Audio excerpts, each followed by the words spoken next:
Bon, alors, petit short de Lily.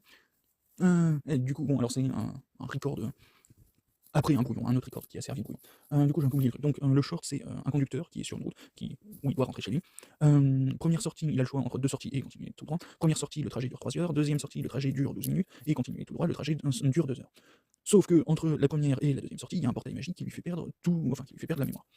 Et donc, du coup, il établit un algo ou un protocole qui lui permet de déterminer à quelle probabilité il vaut mieux qu'il prenne la sortie, quand il est exposé au choix de la sortie, à quelle probabilité il vaut mieux qu'il prenne la sortie ou qu'il continue tout droit. Mais derrière ça, il se pose la question au niveau, alors je sais plus s'il se pose la question, mais quoi qu'il en soit, il prend en compte le fait de continuer tout droit, et le moment où il prend la probabilité de continuer tout droit, enfin, le moment, alors soit autour du portail, soit juste continuer tout droit, ça l'amène à la conclusion de devoir ignorer son premier algorithme qui était pourtant censé être la meilleure, la solution optimale. Et c'est prétendu comme étant un paradoxe. Non, c'est pas un paradoxe. En gros, hein, c'est pas un paradoxe. Oui, c'est complètement normal de prendre. Alors, oui, c'est complètement normal de prendre un cas isolé et d'obtenir quelque chose qui est censé être optimal pour ce cas isolé, et de prendre un cas général, ou plus ou moins général, mais plus général que le cas isolé, et d'obtenir un résultat qui te dit d'envoyer chier ton résultat optimal pour le cas isolé. C'est le cas par exemple dans League of Legends, et je parlerai d'économie juste après. Si j'oublie, il y a un truc sur l'économie. En gros, dans League of Legends, il y a beaucoup de gens qui s'amusent à faire la même chose dans les mêmes conditions. D'ailleurs, c'est une phase d'apprentissage pour quasiment tout. Mais il y a des gens qui se prétendent très très bons et très très compétents dans beaucoup de choses, enfin, dans grosso merdo le jeu, et qui vont par exemple te dire dans cette situation, je vais organiser un solo push parce que, voilà, et qui vont citer tout un tas de trucs. Ou dans cette situation, je vais freeze parce que, ou dans cette situation, je vais fast push parce que. Donc, je vais prendre un cas complètement hypothétique. Tu décides de slow push parce que tu as un perso plutôt agressif contre un perso plutôt immobile, et qui est que tu as déjà bien trade, en sachant que tu déjà freeze un peu sur le tour, en gros tu l'as mis mid-life, le mec il a pris des free damage, et donc du coup tu sais que tu vas pouvoir le tuer. Et donc du coup tu veux organiser un slow push. Tu veux organiser un slow push pour avoir, si jamais il décide de te trade, les dégâts des sbires en supplément, si jamais tu as bas niveau, et simplement pour avoir une fenêtre de kill sous la tour avec une énorme wave. Ça, c'est ta décision, on va dire low slash mid et low. Donc silver gold, environ silver gold, un émeraude plate, diamant, à peu près. Lui, il te regarderait le truc et il te dirait, qu'est-ce qu'il pourrait te dire? Paf, j'ai oublié. Yeah. Là, il est 22h30, 15, ouais, j'aurais même pu dire. C'est l'heure où je suis censé dormir normalement. Pouf pouf. Et c'est pour ça que j'ai pas sorti l'autre, qui est encore plus bon. Merde, il y avait un détail, bon bref, on s'en fout. Détail suivant, on va dire que je suis censé avoir expliqué, au pire des cas, ça me reviendra en relançant l'explication. Puis un Master Plus pourrait te sortir le même calcul et te dire, bon, bah là, je vais slow push. Ah oui, voilà, c'est. Le diamant, il va dire, je vais slow push pour forcer le mec à back, et sacrifier toutes les waves que je vais accumuler pendant le slow push. Comme ça, moi je vais, alors lui, moi je vais continuer d'avoir mon avantage, lui il va pas crever, mais il aura quand même perdu les 2-3 waves que j'aurai accumulées pendant le slow push, et comme ça j'aurai un avantage économique. Voilà. Le Master Plus, donc le Grand Master potentiellement Challenger, lui il va regarder le truc, il va dire, bon bah alors là je sais qu'à Staining, j'ai le jungle adverse qui est à côté, qui est dans le cadran de jungle qui est à côté. Et donc du coup si j'organise le slow push, je vais forcer le jungle à choisir entre aller clear sa jungle ou venir protéger son laner du dive, euh, et partager avec lui l'XP. Comme ça force le jungle adverse sur la position, et ça force le laner adverse à partager XP et gold, et donc du coup moi je prends un avantage sur la suite, comme ça j'ai juste à back, et c'est tout bénéf pour moi. Et derrière ça, mon jungle, lui, il peut parfaitement aller invade la jungle adverse, et ça donnera un avantage de mon jungle sur le jungle adverse, en plus de sceller définitivement l'avantage que j'ai en top lane, à cause du partage d'XP et de gold.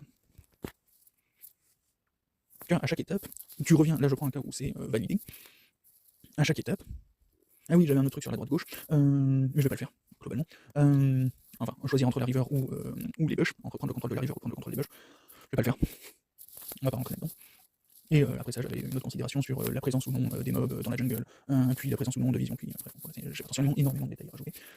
Bref, et juste on va se concentrer là-dessus. À chaque étape, tu vas prendre la même décision, mais tu prends pas la même décision pour les mêmes raisons, et à chaque fois tu prends plus de données en considération, et donc du coup à chaque fois tu élargis un petit peu plus ton champ de considération. Tu élargis ton champ de vision globalement.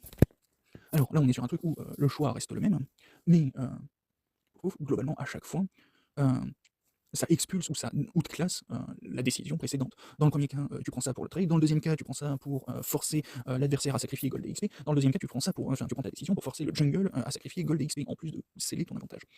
En gros, voilà. Dans le premier cas, tu prends ça pour le kill. Dans le deuxième cas, tu prends ça pour forcer l'adversaire à back. Dans le troisième cas, tu prends ta décision pour forcer le jungle.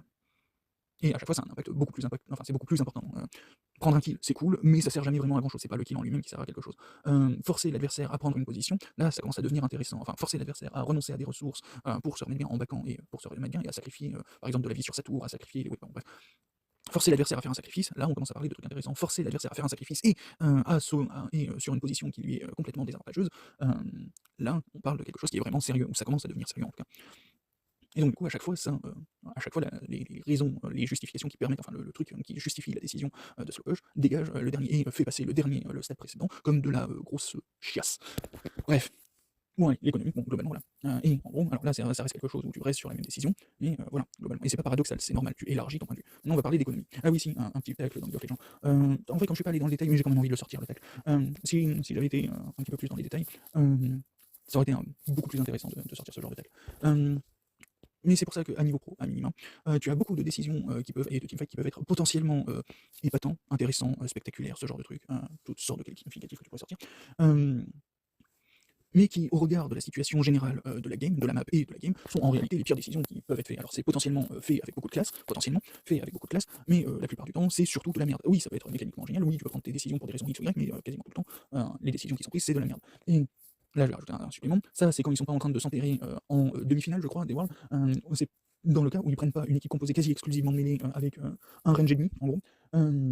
Et qui décide de se battre alors compo teamfight, hein, bien entendu, et qui décide de se battre à 2 écrans de distance, hein, du bord de l'écran 1 au bord de l'écran 2, voilà, et de se séparer en 2 groupes à 2 écrans de distance, au bord les plus éloignés, hein, en gros, hein, qui se décide de battre au niveau de la T1 en mid lane et au niveau de l'entrée de la river de l'autre côté, contre une compo catch qui elle a toute la range et tous les CC disponibles, et qui finissent par perdre, et qui finissent par faire ça une fois suivante encore derrière, en se battant au niveau de la pomme explosive du carrefour derrière derrière le raid, entre le Nashor et le raid, au niveau des bush, des raptors, voilà, encore une fois, 2 teamfights complètement séparés, et où ils finissent encore une fois, donc le deuxième teamfight, il me semble qu'ils sont à peu près neutres, bref, et dans le truc, tu peux être là en mode waouh, ce move a été beaucoup trop bien, oh mais quel dommage, ça n'a pas, le move n'a pas réussi, oh là là, quel manque de réussite, non, en fait, voilà, c'est juste des clowns qui sont en train de faire absolument n'importe quoi avec une compo qu'ils ne savent pas jouer.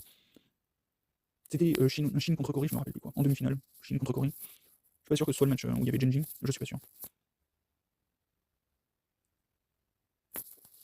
Bref. Et voilà, c'est des gens, ils savent pas draft, ils savent pas, voilà, ils font des drafts tout pourris. Quand ils font des drafts à peu près corrects, ils savent pas jouer autour de leur draft. Les seuls éléments principaux, les seules combinaisons principales de leur draft, ils arrivent pas à jouer autour, ils arrivent pas à les activer. Derrière ça, ils arrivent pas. Bref. Donc oui, mécaniquement, à l'échelle individuelle, ça peut être excellent potentiellement, hein, peut-être. Mais à l'échelle de la considération de l'équipe, c'est pas ça qu'il faut faire. À l'échelle de la considération de l'état de la map, c'est pas ça qu'il faut faire. À l'échelle de la considération de leur combinaison contre la combinaison de l'équipe adverse, c'est toujours pas ça qu'il faut faire. Et donc du coup, oui, c'est potentiellement très bien ce qui est en train de se passer. Hein, c'est potentiellement mécaniquement magnifique. Potentiellement, peut-être. Généralement, c'est pas trop ça. Mais ça n'empêche pas que, au regard de tout ce qui se passe dans la game, c'est de la merde. Et dans tous les sens, hein, quelle que soit l'équipe qui est en train de jouer. Bref, ça c'est le tacle pour LoL. L'économie. En fait, le fonctionnement de l'économie, c'est un homme de paille sur la réalité des transactions, sur la réalité des transactions tout court. Hein. C'est un homme de paille sur la réalité des transactions, du cherry picking sur les éléments que tu prends en compte dans ta schématisation, et derrière ça, des biais de confirmation quant au résultat que tu choisis de prendre en compte ou non. Bref, ça c'est l'économie. Admettons, tu corriges l'économie. Voilà. Cette économie corrigée ne s'intéresse qu'aux échanges. Aux échanges et aux échanges d'argent. Ça ne s'intéresse à rien d'autre qu'aux échanges. C'est normal que ce qui est expliqué comme valable en économie corrigée, ce qui pourrait être expliqué en économie corrigée, soit faux au regard de la réalité du monde. Ce serait parfaitement normal. Et c'est parfaitement normal quand tu t'intéresses seulement aux échanges, c'est normal que les données que les vérités entre guillemets que tu en retires, c'est normal qu'elles deviennent fausses si tu commences à prendre en compte le renouvellement des ressources, si tu commences à prendre par exemple l'état d'usure de tel ou tel truc, que ce soit l'état de fatigue du travailleur ou l'état d'usure de sa machine. Bref, c'est normal que tes considérations économiques corrigées, une fois que tu as corrigé ton économie, c'est normal que ça soit faux. C'est normal. Alors je te laisse entreprendre ce que ça donnerait de baser la totalité de tes décisions sur l'économie, qui n'a pas corrigé absolument tous ces biais. Encore une fois, homme de paille sur la réalité du monde, cherry picking sur les éléments que tu choisis, de prendre en compte, et biais de confirmation quant aux résultats que tu choisis de mettre en avant. Voilà, ça c'est l'économie. Donc oui, c'est sûr que ça va pas avoir. Bref, il faudrait être complètement débile pour se baser exclusivement pour ça et penser être crédible en justifiant quoi que ce soit à partir de ça. Bref. Du coup, voilà, c'est normal quand tu prends un événement, un stade mineur, qu'il devienne faux, que toutes les considérations que tu vas faire pour cet événement mineur ou pour cet élément mineur, que tout ça devienne faux, un événement un petit peu plus majeur, à un niveau un petit peu plus majeur, un petit peu plus grand. C'est complètement normal. Ce n'est pas paradoxal. Et d'ailleurs, c'est toujours mieux de regarder le scope au niveau du scope le plus élevé. Plus tu peux élever ton scope, moins les décisions que tu vas prendre ressembleront à de la merde. Et encore une fois, c'est parfaitement normal.